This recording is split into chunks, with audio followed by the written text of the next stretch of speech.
मिथिलावासी ये वीडियो के यहाँ ज्यादा से ज्यादा शेयर कर दियो। हमरा बगल में राजन कुमार छथि, हिनकर पिताजी लगभग 2 सप्ताह पहले अपना घर से कतौ निकल गेला। एखन धरि जे छे से वो वापस नहीं अयले थे। हिनकर घर जे छे से रहिका में छे, रहिका बाजारे में छे। हिनकर पिताजी शाम के समय में अपना घर से बाहर निकल जाए छथि, वापस नहीं अबै छथि। तै के बाद जे छे से परिवार में काफी चिंता बढ़ जाए छे और चिंता बढ़ला के बाद जगह जगह खोजे छथि, मुदा जे छे से हिनकर पिताजी नहीं मिले छन। बता दीजिए अपने सब जे वीडियो में जे फोटो देख रहा छे यह छे हिनकर पिताजी। जे समय में हिनकर पिताजी निकल रहे तो उस समय में शर्ट आ हाफ पैंट पहनले चले थे।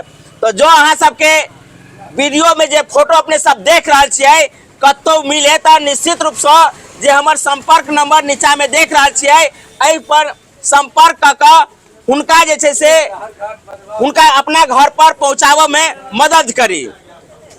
हमरा बगल में राजन जी छथि। राजन जी, यहाँ के पिताजी जे छे से कहिया घर से निकल रहे थे?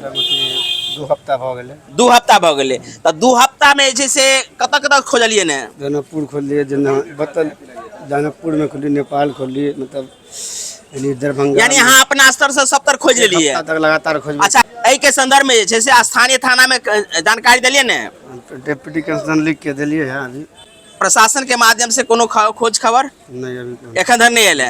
की मांग करऽ चाहे छी जे गोटे अहाँ के ई वीडियो देख रहल छथि उनका से की कहऽ चाहे छियन? मिल जाए तो राजन जी के कहब छन जो अहाँ सबके फोटो जे अपने सब वीडियो में देख रहल छियै कतौ मिले तो जे हिनकर संपर्क नंबर छै ओहि संपर्क नंबर पर कांटेक्ट कर लिया आ हुनका जे छै से खबर करियौन। संगे जे छै से एकटा गरीब के मदद भ जेतै, कारण जे जगह जगह ढूंढ लेलथि है प्रशासन। इस समय में कतेक लोग के जे छै से हेल्प करे छै सेहो अपने सब समझिए सकै छियै।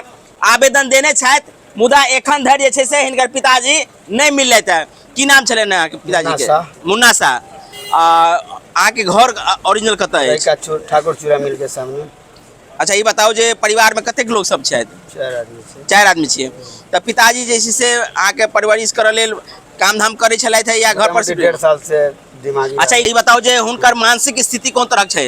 मतलब 1.5 साल से ओकर मानसिक स्थिति खराब छै। ऐसे पहले कोई बाहर निकलल थे? नहीं, से पहले जाय छले आ चलि आबै छले। जाय छलिए चलि आबै। एहि बेर लगभग 2 सप्ताह यानी 15 दिन से ज्यादा भ गेलिए, एखन धरि नहीं आयल है। की आशंका लागि रहल अछि?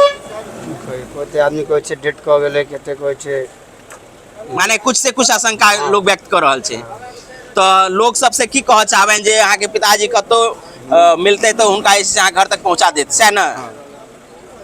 एक बेर विनती कर दियौन जे अहाँ सबके मिले तो निश्चित रूप से जैसे उनका 1000-2000 रुपया लगभग करथिन पहुँचाबे में, हम दऽ सकै छी। अहाँ से कांटेक्ट करे तो अहाँ डायरेक्टो जा सकै छी ना?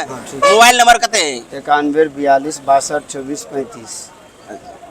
हमर अहाँ फॉलोअर सी तो एहि वीडियो के अहाँ सब ज्यादा से ज्यादा शेयर कर देबै। देखियो ने, लगातार 15-16 दिन से खोज रहल छथि, हिनकर पिताजी मिलले ने, कारण जे हुनकर मानसिक स्थिति कने ठीक नहीं छै। तैं जे छै से परिवार के लोग ज्यादा चिंतित छथि। तरह तरह के बात जे छै से मन में आबि रहल छै जे हुनका साथ में कोनो एहन अनहोनी नहीं भ गेल हुए। तो जो अहाँ सबके एहि वीडियो में जे फोटो देख रहल छियै अहाँ सबके मिले तो निश्चित रूप से अहाँ सब एहि परिवार से कांटेक्ट करब। जे कांटेक्ट नंबर देल गेल है वही कांटेक्ट नंबर पर अहाँ से संपर्क क हुनका घर पर पहुँचाबऽ के लेल एकटा अहाँ से हम विनती कर रहल छी। हाथ जोड़ के विनती करे छी जे अहाँ सबके जतऽ कतौ मिले निश्चित रूप से हुनका जे छै से घर पर पहुँचाबऽ के कोशिश करब।